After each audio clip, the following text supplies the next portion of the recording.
Hello Pilipinas, kung mahal ako po ang inyong pambansang nanay Queen Manili na kapag walang TV, nagla-live selling, nag-unboxing. Ayan, isang malawakang kaway-kaway po from Luzon, Visayas, and Mindanao. Once again, it's me, your very own Queen Manilin po. Na-miss niyo ba ang intro natin mga kabarangay? So, for today's video guys, ayan, naka-vacation leave tayo. Lahat ng vacation leave ko, sinagad ko na, inubos ko para ma-enjoy ko yung Bagyo. Kasi iba naman talaga yung feeling kapag wala ka sa bahay mo pag bumabagyo, pag nasa trabaho ka bumabagyo. Hindi mapanatag ang ating mga kaluluwa at kaisipan at puso.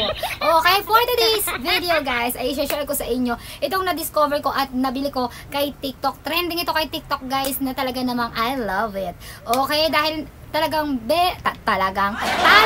very useful siya guys para sa skin ko dahil sa taping nagagamit ko everyday sa office, lalo pa live host tayo, iba't ibang brand ang nilalive natin, so kailangan natin presentable ang mukha natin, ang pagmumukha ng nanay nyo.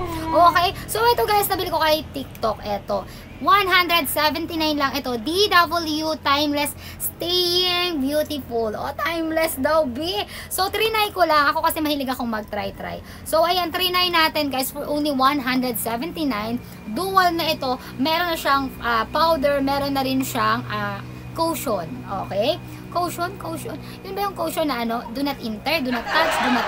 Ay, basta yun. Caution. Yung ginagamit ng mga Korean, diba? Kaya yung skin nila is planchado, plakado, diba? So, ito guys, Ito yun guys. Ito yan. Yan, mga mami. Ayan. So, ayan. Very useful ito. DW guys. So, dalawa. Nung una, first time ko talaga bumili nito. Na-ignorante ako kasi, ayan. May nakapatong dyan mga mami ha. So, ito yung punch niya.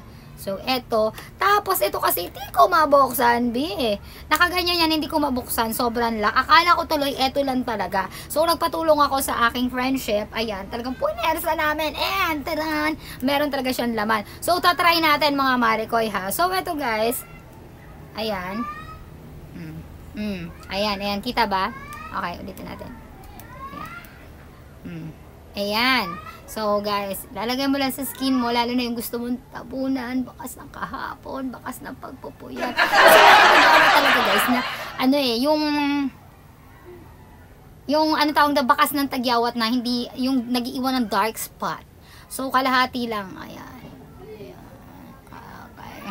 Tingnan natin yung difference. Ako guys, is pwede naman yung sponge dito gamitin and dito, 2 in 1 na. Pero ako kasi, dahil medyo may pagka-wet siya, ayan, dito brush ang ginagamit ko sa powder. So, ayan. So, tingnan natin ha. Ivory itong gamit ko guys. Ito yung wala. So, tingnan natin yung difference. So, gamitin na natin. Ayan. Yung mga pinagpuyatan kong tagyawat.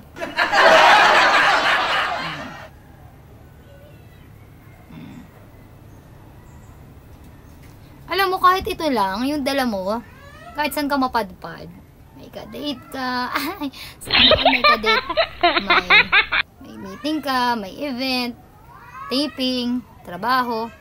Ito lang guys, sapat na. Tapos lipstick lang, pang kilay, pang blush on. Ay, buong gabi.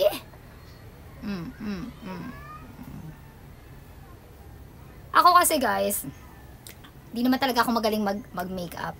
So, natututunan talaga yun. Lahat ng bagay natututunan pag kailangan mo at kailangan mo ng tiyaga. Okay. So, tiyagain mo lang. Lalo pa yung mga bagay-bagay na yan, kailangan talaga kasi sa trabaho namin mag-makeup. So, kailangan ko talagang pag-aralan. So, ngayon kasi, manood ka lang ng YouTube, pwede na, diba? May matututunan ka na. Bakit ang ingay ng mga kapitbahay? Ay, ng mga anak nyo. Joke lang. At tapos ito, tingnan nyo, dry. Iba yung ganda ng dry sa nagmamantika, diba? Oh, yung tagyawat dito natabunan. In fairness, wala pa tayong lipstick niyan and wala pa tayong eyeshadow, wala pa tayong kilay ha. Pero pag nilagyan mo yan ng kilay, ako napag-aralan ko na kasi dati ang dami kong dalang makeup, punong-puno yung bag ko, parang ayoko kasing may kulang sa dala ko. Pero ito guys, sapat na. Eyebrow mo and yung aking ano guys, ayan. Ang gamit ko naman guys, ito. Talagang minimize ko na lahat ng gamit ko. So, ito yung gamit ko, si Owns. Ayan. Sa collab naman to guys. Ayan. Sa collab family tie-dye. Coral yung gamit ko. So, ito lang guys, sapat na. So, kahit ito nga lang eh. Ito lang meter. So, igaganon ko lang dito. See the difference? Kahit ito lang ang gamitin ko, plakado na yan. So, pwede naman, itong mga dark na to, dito sa dark area. Pero, syempre, yun ang uunahin mo. Kasi ako madalas kong gamitin, guys, sa office. Kahit ito lang. Hindi na ako masyadong naglalagay ng gumagamit ng maraming eyeshadow. Meron naman akong binili na eyeshadow palette. So, hassle kasi pag marami kang dalang makeup, 'di ba? Tapos hindi mo naman magagamit lahat. So, kailangan tip lang to sa mga beginners, guys, lalo na mga bagets, is dalhin mo lang talaga yung pinaka-basic na kailangan ng pagmumukha mo magagamit mo. Pangkilay, wag mo kalimutan, lipstick. And yung pamana sa akin ni Ate Vice, saan na ba yun, guys? Yung pamana sa akin ni Ate Vice na lipstick, ayan, ito pa rin yun. Tapos yung Vice Aura Blush, yun yung ginagamit ko. Nasa bag ko sa kabila.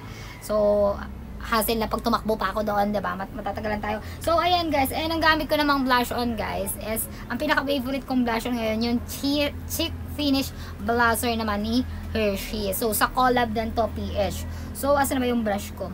So, konti lang kasi, guys. Dati, hirap na hirap talaga ako mag-blend kung saan ba talaga ang tamang parte o pointers nung ating cheek or nung ating blush on. So, nahiyang ako sa dito.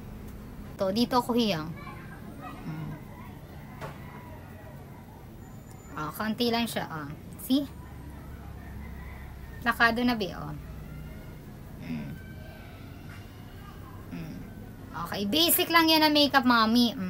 Ano yung isa, walang bongga, diba? Kung gusto mo, dagdagan mo lang, dark.